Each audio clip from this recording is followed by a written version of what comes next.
Hey, what is going on, Psych students? It's me, Mr. Mori, and today we're going to finish Mr. Freeze. Hopefully you had the chance to answer the discussion questions on Mr. Freeze, and you were able to, well, complete the discussion questions from yesterday.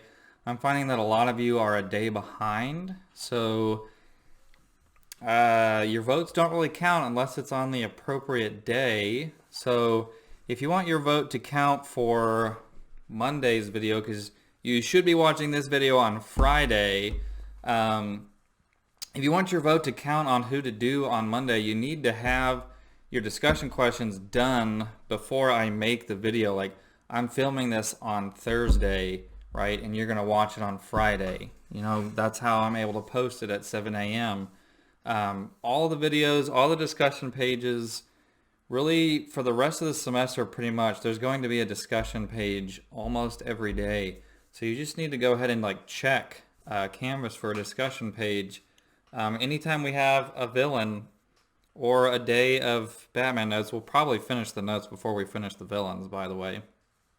There will be a discussion page, and there will be questions about the episodes on the villain, because I want to make sure you're actually watching it and doing this. You know, I put all this work into it. I feel like it's not that unfair for me to try to make sure that you're actually doing what I'm putting all this work into. Otherwise, what is the point? And guys, if you actually let it, this will actually teach you a lot about psychology. Like this, I don't just do this because I really love Batman. I do this because it genuinely does teach you a lot of extra things about psychology that we would not otherwise get to. I am probably the only teacher at Boone County High School, staff member at Boone County High School, that knows enough about Batman to actually pull this thing off. You're never going to get anything like this anywhere, you know, ever. So try to make the most of it, and I think that I think if you come into it with a positive attitude, you're really going to enjoy it. The questions really are not that hard. Like yesterday's, villain was Mr. Freeze, as we're going to finish today. And then the episode, Batman defeats Mr. Freeze, obviously. And one of the questions was, what does Batman use to defeat Mr. Freeze? And if you're watching the episode, you could very easily identify Batman has a cold during the episode, and Alfred gives him a can of chicken noodle soup and says, Batman's like, what's this? He's like, chicken noodle soup, the only way to fight a cold, right? So he has that chicken soup on him, and then later on in the episode, he takes out that thermos, and that hot chicken noodle soup cracks Mr. Freeze's helmet, which exposes him to a temperature that's not below zero, which he can't survive in. So the correct answer is, how does Batman defeat Mr. Freeze? It's chicken noodle soup that he gets from Alfred. None of you have gotten that right so far. If a lot of you just vaguely put, he used something to defeat Mr. Freeze, I'm like, obviously, I want to know what it is. I'm trying to make sure that you're actually paying attention.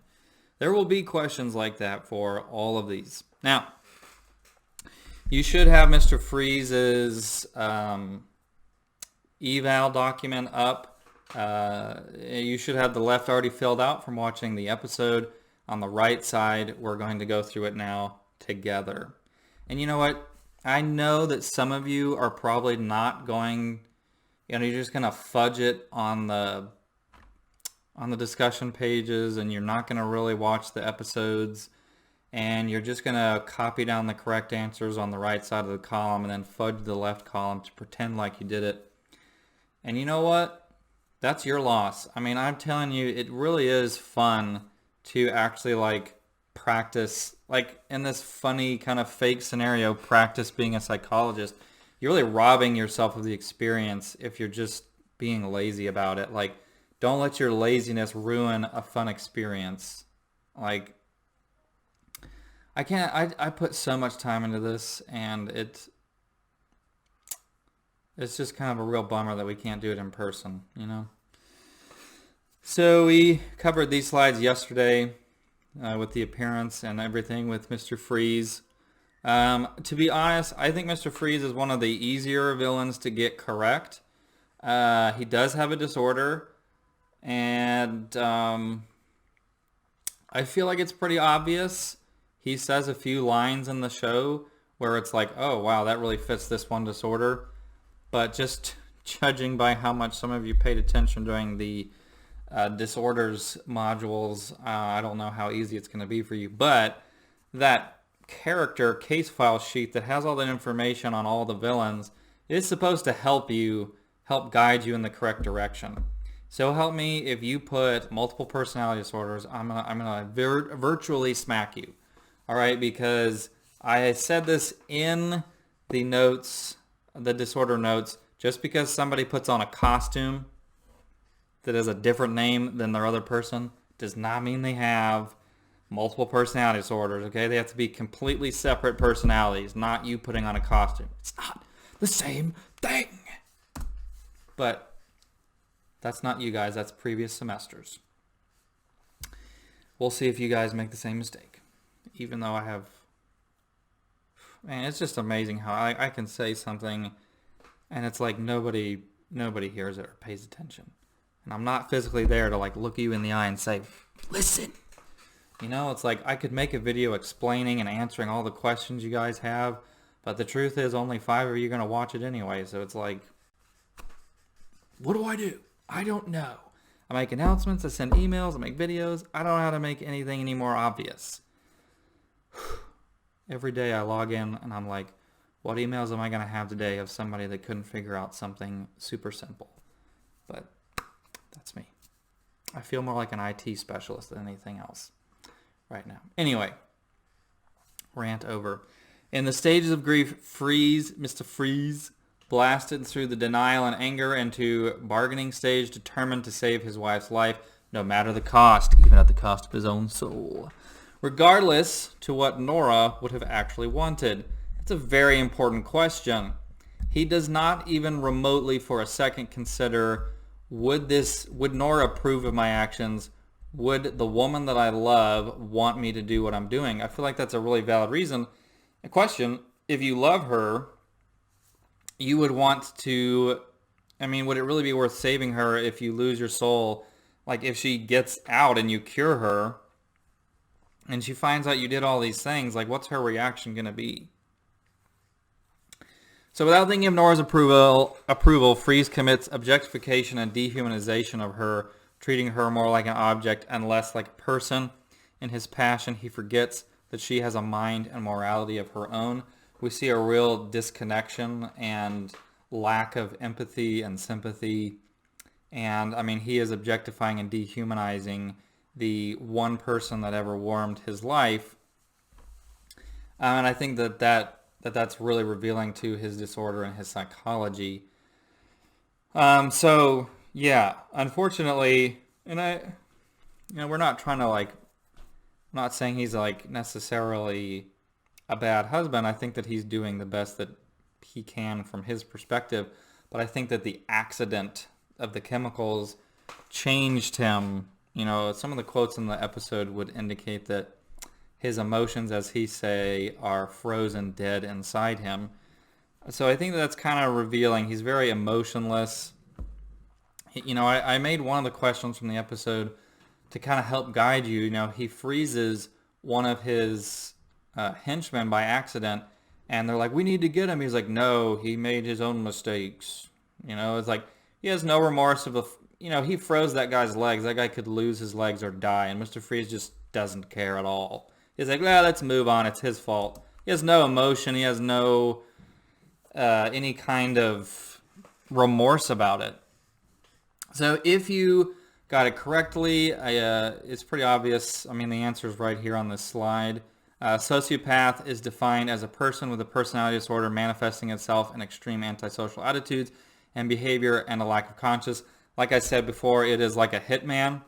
Now again, just because somebody kills doesn't mean that they are a sociopath. A sociopath has to kill without remorse, without any sort of feeling of regret. And they don't, for sociopath, they don't do it for pleasure either. And I think that that's definitely Mr. Freeze here. Freeze has extreme antisocial attitudes to everyone except his wife, and he always has. Evidence suggests that he does not use his wife he does kind of use his wife as an excuse to do wrong, so much as it is his motivation. Okay, I see what he's saying there. Some of these I get directly from the book. So evidence suggests that he does not use his wife as an excuse to do wrong, so much as it is his motivation. So Freeze exhibits an extreme lack of conscience in his mind. Everything he does is justified as long as it is to help his cause. Attitudes towards wife are also to be considered, how he has dehumanized her.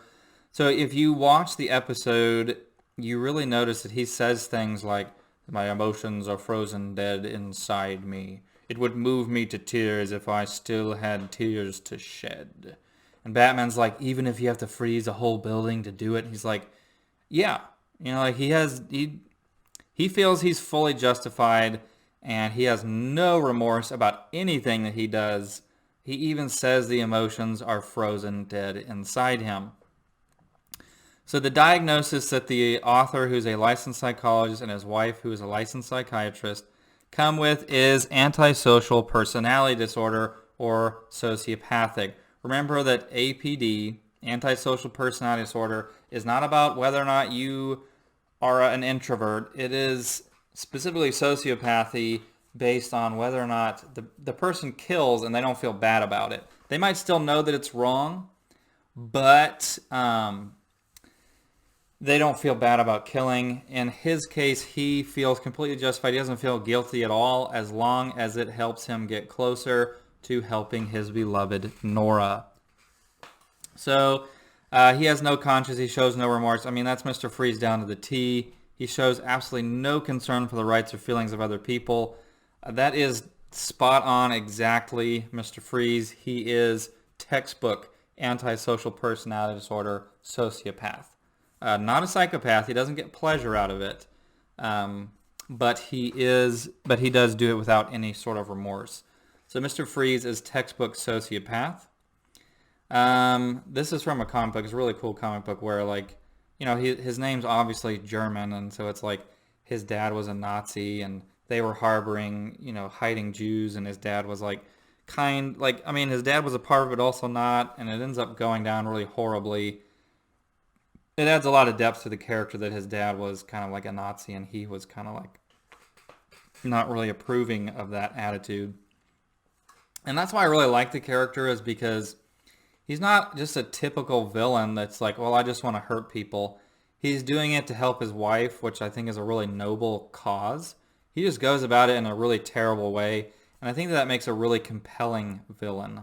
It makes a really interesting villain. You don't want your villains to just be one note like so many Marvel villains. You want them to be complex, have very deep motivations, and motivations that you can sympathize with. So looking at our module 33 and 34 notes, we would be able to identify that the correct treatment is psychotherapy, and this probably you wouldn't get from your module notes, but the author says they would also maybe try experimental medications because he sees the risk for maybe potential misuse of the drug, right? I think that's the last thing on Mr. Freeze. Oh, yeah. Well, sorry, I accidentally spoiled that there. He is insane, most likely. Again, sanity is determined in the court of law. You can have if we were in the class, I would have had us raise our hands and vote on what you think. And before I got to this slide, I would have had you guys raise your hands and tell me what diagnosis you think you probably would have had, but we can't really do that here and now. So I guess I could have that as a question. Yeah, I guess I could probably do it that way. I could have that as a discussion question on what you think the disorder is. Yeah, it's not a bad idea. That way I can kind of see what you guys think. Of course, the answer will be on the next day's video, but, is what it is. So, yeah, he's insane. And that's because the author usually does not actually come out right out and say, I think this character would be insane or not insane. Because, again, that's determined in the court of law and not by a psychologist. It's determined by the jury and the judge. But he does actually take the time to mention that he does think that Mr. Freeze is insane, because he thinks that Mr. Freeze has reached a level where he feels so justified in his actions that he honestly thinks that it's okay, that he doesn't, He doesn't think what he's doing is wrong because he feels completely justified in it. So when he hurts those people, he's not really aware that what he's doing is wrong because his motivation is so strong that it kind of blinds him to understanding that what he's doing is wrong. If that makes sense. It's like he's not like a typical person, like he's just completely oblivious that it's wrong. It's that his motivations are so strong that it makes him think that it's justified. So he's like, well, what I'm doing isn't wrong because of these reasons. Like, it's okay that I lied because I didn't want to hurt this person's feelings, right? You felt justified in lying because of this noble cause, right? So the author does emphasize that he feels that Mr. Freeze is insane. So that's one villain in our rogues gallery. Today, I believe you guys, most of the votes I saw that actually were done, which is like 3 of you, would be Scarecrow, and that makes me excited because he is my favorite villain. But before we do that, we want to talk about the Batman psychology for the day. This PowerPoint is long enough to where it just doesn't like load the slides on top. So I can't really tell what slide I'm... Yeah, there we go. So why a mask? What's the psychology behind a mask? Why would you wear a mask? And it's actually a pretty simple question in my opinion. We all wear masks, all of us. We wear different masks depending on who we're with. You know, there's this meme here, profile pic versus tag photo. You know, Instagram, Facebook, we put on a mask. We put on a false illusion of what our life is like. You know, what we put forward on social media is usually not an accurate representation of what our life is actually like.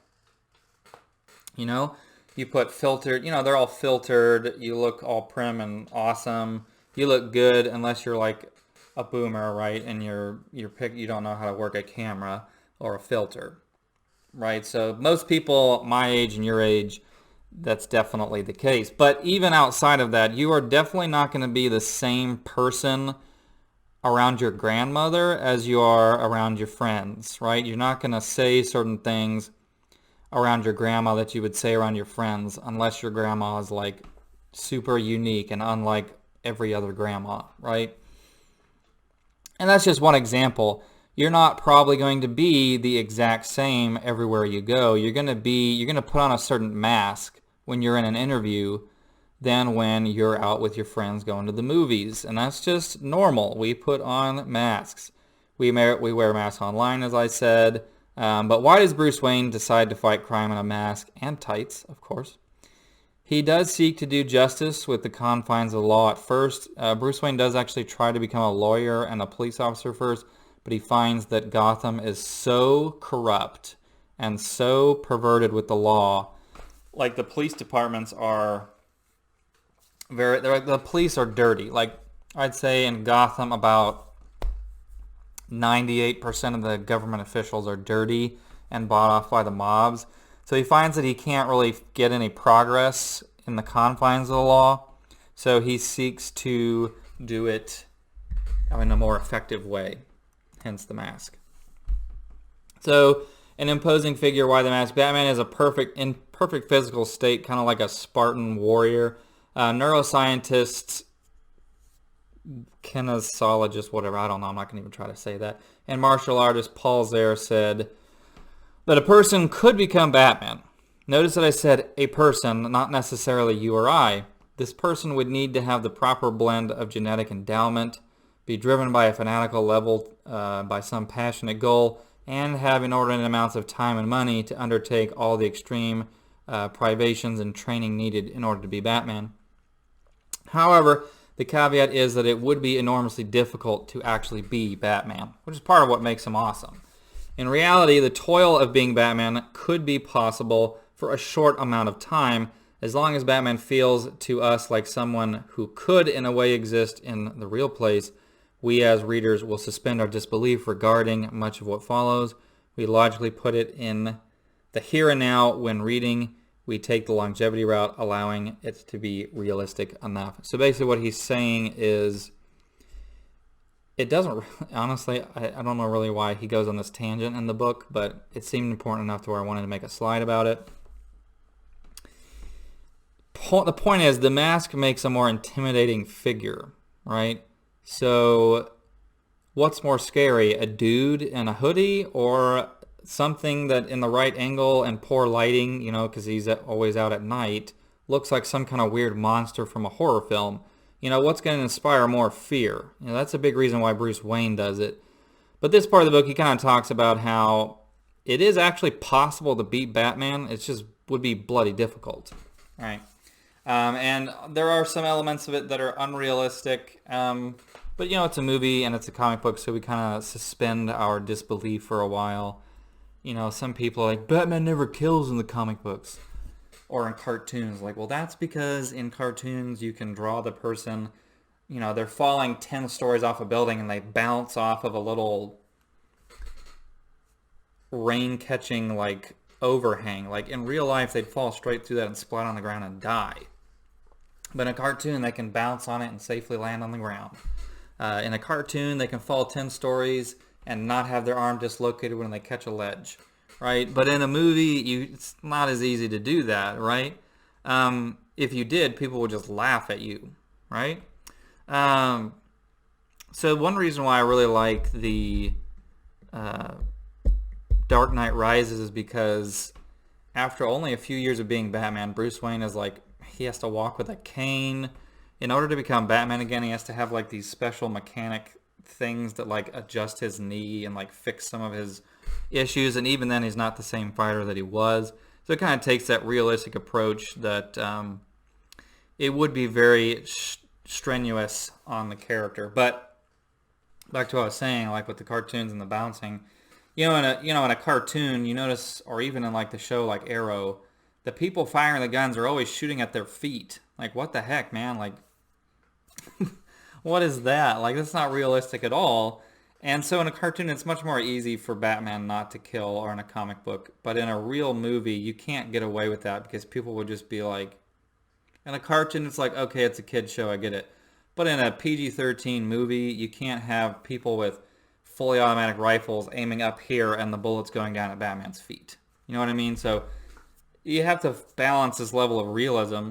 Like I said, in really any Batman movie, if you really pay attention, he does actually kill people. Because in a movie, you really just, you have that realistic thing you can't get past. The real thing is Batman's not like a Marvel hero where he's telling jokes while snapping people's necks. You don't believe me? Watch the beginning of Age of Ultron, or a couple days of Ultron. They're literally snapping people's necks and telling jokes. That's psychotic. I'm just saying. So because of his age, because of the age that Bruce is when his parents are killed, which is, I guess, 8. I thought it was 10, but it's 8. He is in his concrete operation stage, aka simple logic stage, according to PJ's hierarchy of needs, which we did cover in this class. So by the time he reaches the next stage of cognitive development, his mission to be Batman and avenge, not revenge, his parents, has defined him in a similar way as art and music, music defined Mozart. So like because of his age at that stage in brain development, the fact that he comes to this mission and conclusion, because it's at that age and in that stage of development, it becomes like the most defining part of his personality. In addition, because of his age during the incident, according to PJ, Bruce is at the prime stage for deciding his morality. He decides to honor his parents' values, even through a means of which they might have disapproved. This course of life would have only happened given the death of his parents. Kind of just saying, part of the reason why he uses the mask is because, the age he was at, this becomes his personality. You could say that Batman is not the mask and Bruce Wayne is the mask. That's how much this has come to define him, just like music defines Mozart. So Batman also refuses to get over the past. He refuses to get over his parents' death. He likes to stay angry. He likes to stay fueled. Anytime he gets close under the teachings of some kind of master, like, you need to release your anger, he quits, right? Because he doesn't want to get over it. He wants to let it fuel him. He wants that anger because it makes him more willing to be Batman. So we know why he's a hero, but why a mask? A mask specifically, put simply, basically not to get caught. You know, if you're wearing a mask, people don't really know who the person is behind the mask, especially since Batman usually operates in the dark. It's really hard to get a good picture of him. So you might be able to identify him based off that jawline, but good luck even getting a photo of him in the first place.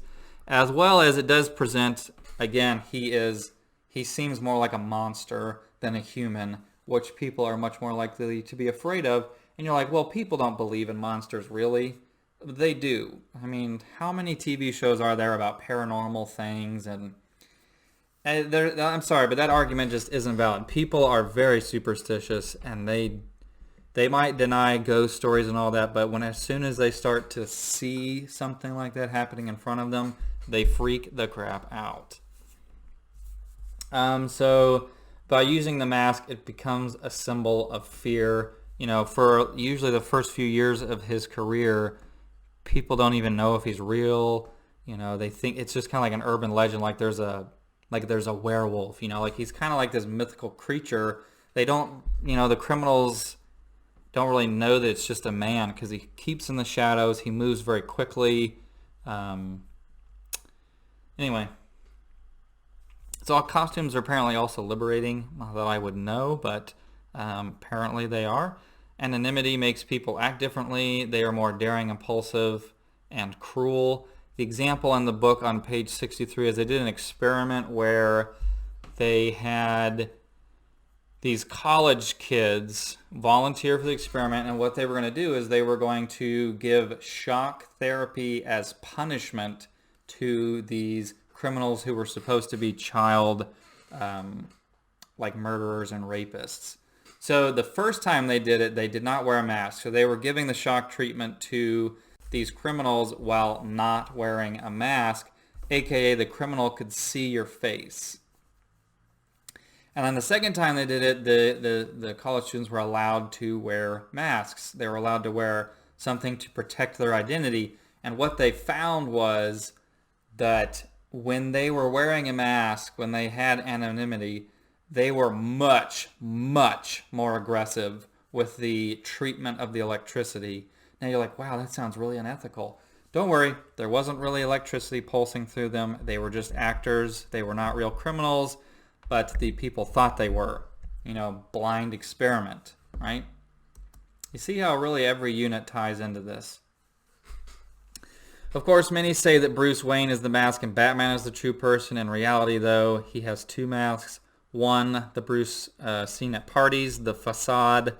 I like to say facade, but facade, to convince people that he is what they suspect he is. Two, Batman. But really, though, the real Bruce Wayne is probably the Bruce Wayne that you see in the Batcave with Alfred and Robin, the people that he knows and loves. It's kind of like, you know, the Mr. Mora you see at school is different than what I'm like at home with my wife and son, who I'm, you know, obviously the most comfortable around, or even around like my siblings, you know. People that you feel you can be completely yourself around without judgment. So one last thing we'll look at today before we start Scarecrow is why a bat? Kind of ties in with the other. So first of all, he has, and we're also going to look at whether or not he has a phobia. Batman does have, at the very least, we don't know if he has a phobia, but at the very least, an extreme fear of bats. And one quote from Batman Begins, you know, Alfred's like, "Why bats, Master Wayne? Why bats, Master Wayne?" And Bruce is like, "Bats frighten me. It's time my enemies share my dread." All right, so he chooses the bat because that's his fear, and he's kind of embracing that fear, right? So a phobia, a persistently intense and unrealistic fear that causes such distress and so significantly impairs function that it counts as a mental illness. Now let's first watch the instance where Bruce developed his fear to be able to identify whether or not he has a phobia. Okay, so this is the clip where he develops his fear. Rachel, let me see. He's playing on the Wayne Manor estate. I see. Finders keepers. With his friend Found it. Rachel. My garden. Where's Rachel? Finders keepers. I am Batman. Don't worry, I'll do more impersonations later. Bruce?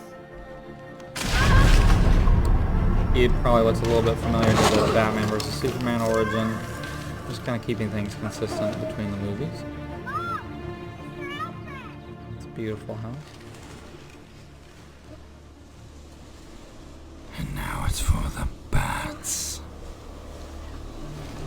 Coming to eat your soul.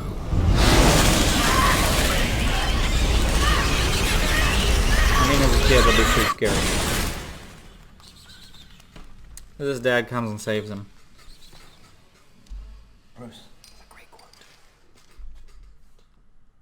It's okay. It's okay. You'll be okay. Will we be needing an ambulance, Master Wayne? I'll set the bone and take him for an x-ray later. Very good, sir. I'm very sorry, sir. Don't I've told- worry, that's fine.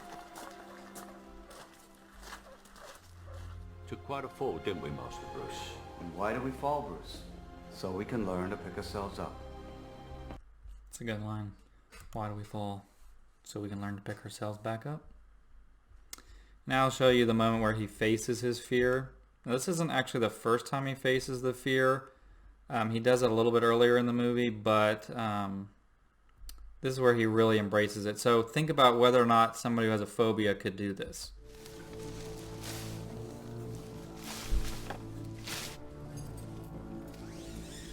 This is him as an adult, obviously.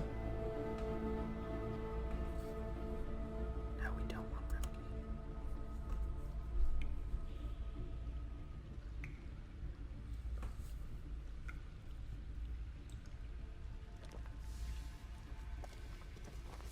Okay, so he's in the cave.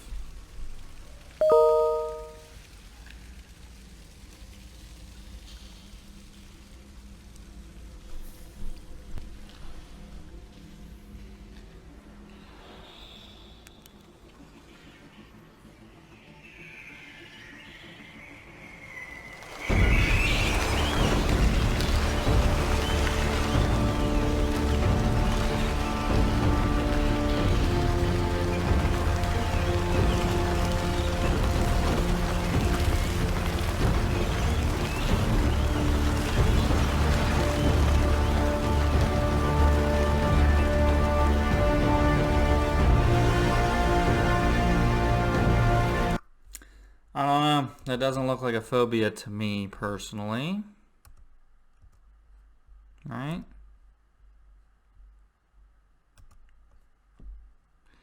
Alright, so... really, he doesn't have a phobia. I mean, it's pretty obvious. Someone that can face their fears like that, it does not have a phobia.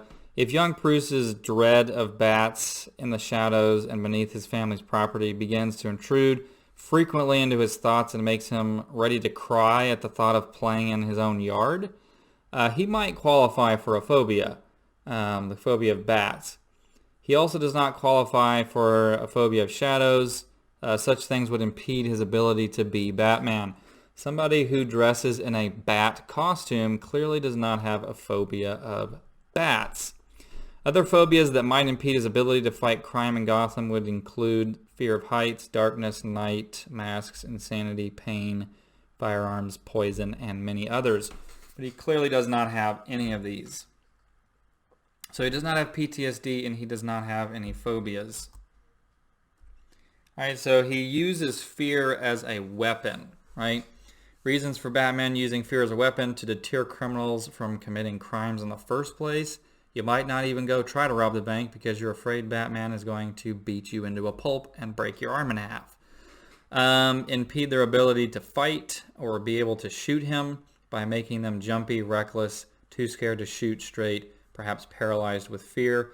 A lot of times in the movies he has armor on. It's not like tights because again, in movies you have to face certain realism sort of elements. He can't just be wearing tights. You'd have to be wearing something that would deflect a bullet because he's gonna get shot at least once or twice every time he goes up against a group of people with guns. He wants to cause panic, maybe make them abandon each other. He's very good at picking them off one by one Batman Begins shows that does that very good job of showing that. He might even drive some out of town. Some people might not even come to Gotham out of fear that committing a crime there, you're going to run into Batman. It's also good for extracting information. He does torture people at times. He is a vigilante to punish them.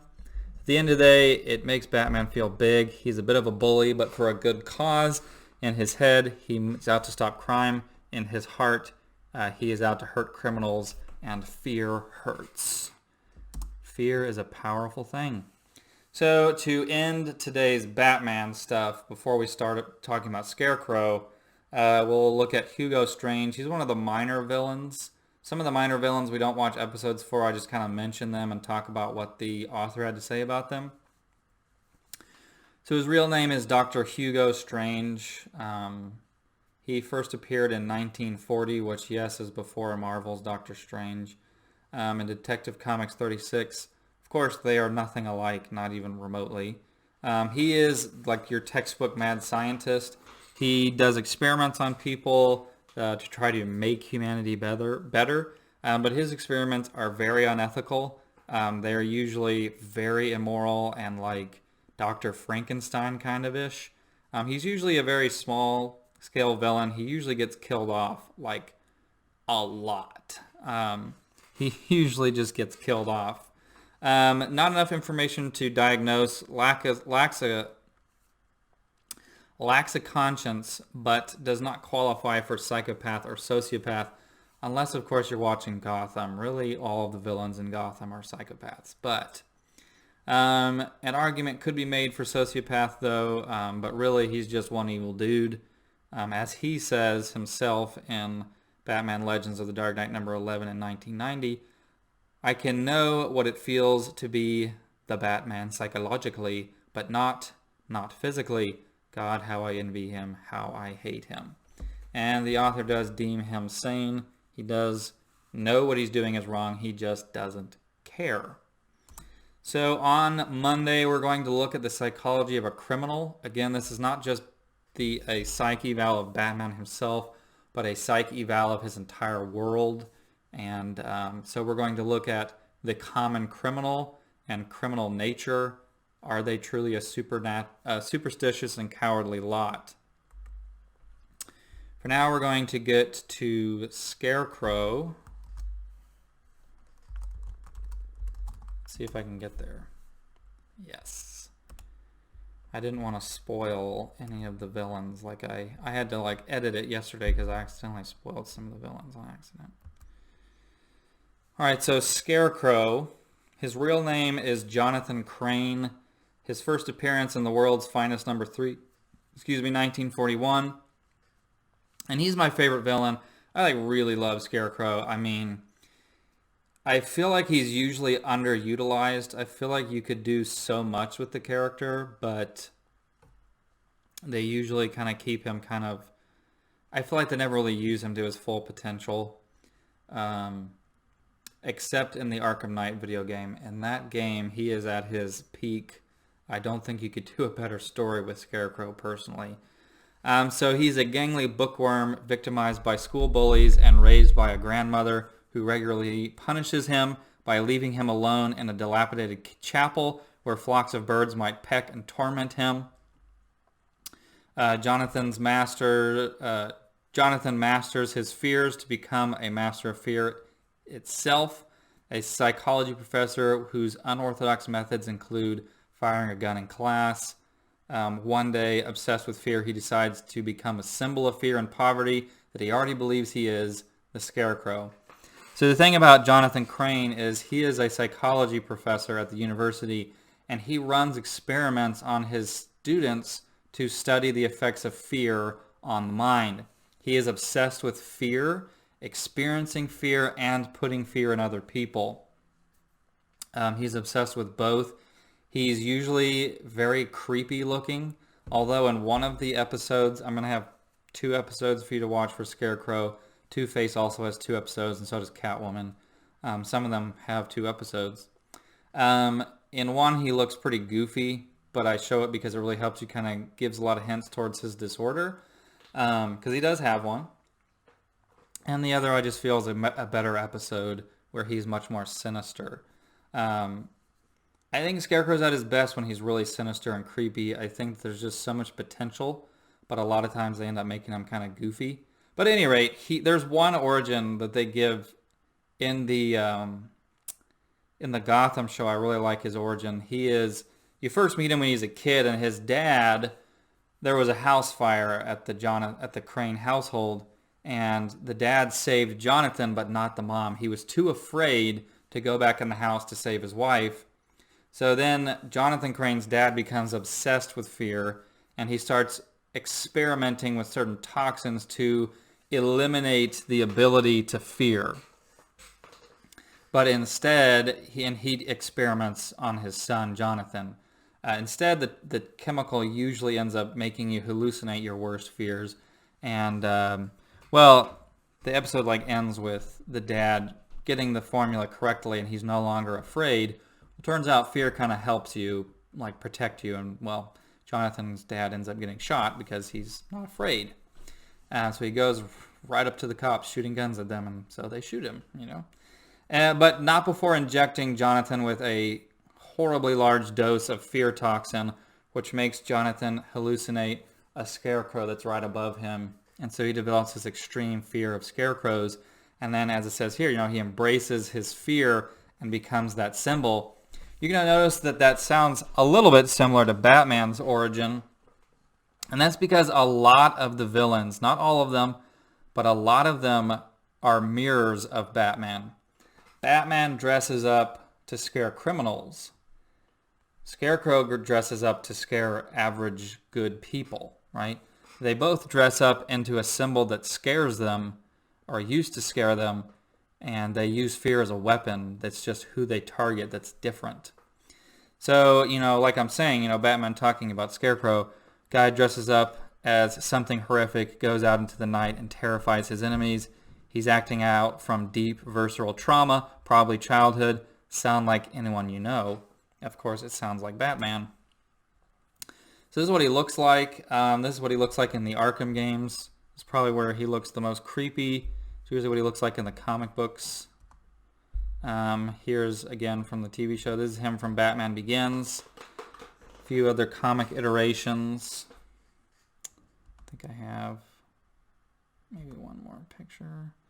There's actually a really cool comic book where he gets a yellow lantern ring, which I don't want to get into the whole mythology of the Green Lanterns, but basically it's a magical space ring that you get power from inspiring fear in people, and I always feel like that really matches Scarecrow. He's my favorite villain, so I think he looks really cool right there. I like him. Now, before we get into the psych of him, which we'll save for later, of course, on Monday's video, Batman dresses up to scare the guilty. Scarecrow dresses up to scare the innocent. Scarecrow uses a chemical spray or gas to overwhelm victims with the most primal human fears, produces a hallucinogenic effect, including visual, physical, and auditory hallucinations. So basically, you can see as these syringes on his hand, if he injects you with that, or he has gas canisters, if you inhale the gas without a gas mask, or you get injected with the toxin, you will hallucinate your greatest fears, which will incapacitate you and allow him to do whatever it is he wants to do, whether that's rob a bank or, sometimes he just wants to plunge, his plan is to plunge Gotham in a ton of fear toxin and just watch people kill each other out of fear. Because, you think that the person next to you is a freaking alligator that's trying to eat you, and so you're going to fight back and you might even kill that person. Of course, they're also hallucinating that you are their greatest fear. So there's a lot of danger to it. So the excerpt on page 82 and 84 is really interesting. This is what makes Scarecrow really cool, guys. Scarecrow is really one of the few villains in comic book world that is actually totally possible. The author actually goes in and explains how you could make Scarecrow's toxins. I'm not going to do that for obvious reasons. But you can actually make his toxins. You could actually theoretically be the Scarecrow. And I'm just saying, Jonathan Crane is a psychology professor, and I am a psychology teacher. He's my favorite villain. I find fear quite fascinating. My books are dark fantasy. There's a lot of creepy monsters in there. Scarecrow's my favorite villain. I know how to make his toxins. Maybe I'm going to become the Scarecrow. I'm just saying is, better treat me good. Better treat me nice. Because I might just become the Scarecrow. So I have a clip for you from Batman Begins where Batman first runs into Scarecrow, and you get to see a little bit of what like the toxin does. And it's a really good movie. I actually might watch this movie later today because I just love it. So good.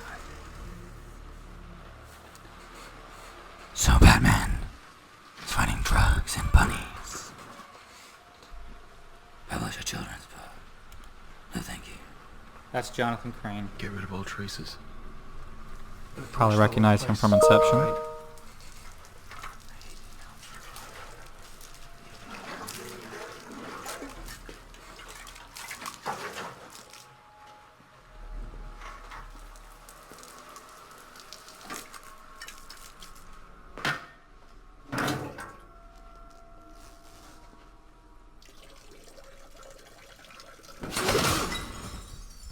See Batman taking them out one by one.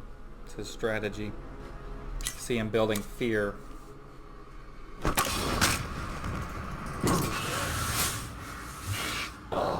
Having trouble.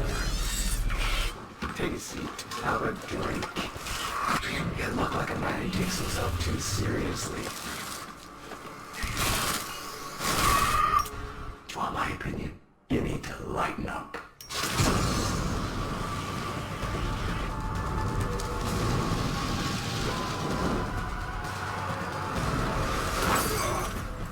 So that's from Batman Begins. That's Batman's first interaction with the Scarecrow.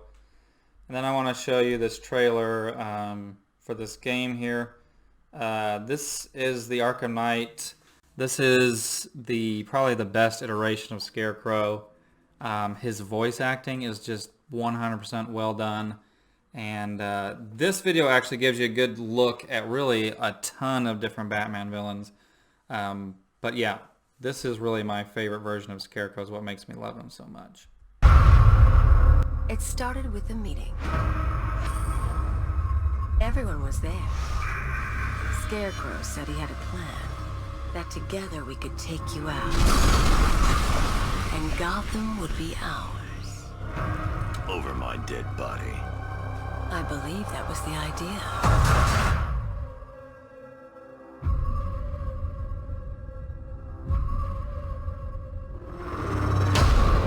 Remnants of Gotham, I have messages for you all. To the vandals who stayed behind to pick the still warm flesh from Gotham's bones. Have your fun. You are under my protection. To the cowards quaking behind the police department's walls, you will not be spared. And to Batman, I have already won.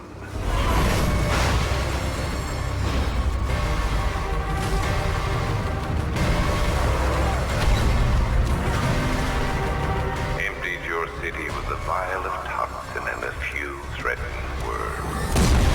That's how little the safety you provided was worth. And when the dawn comes, when Gotham lies in ruin and I turn my gaze to the world beyond, the legend of the Batman will be worth nothing at all.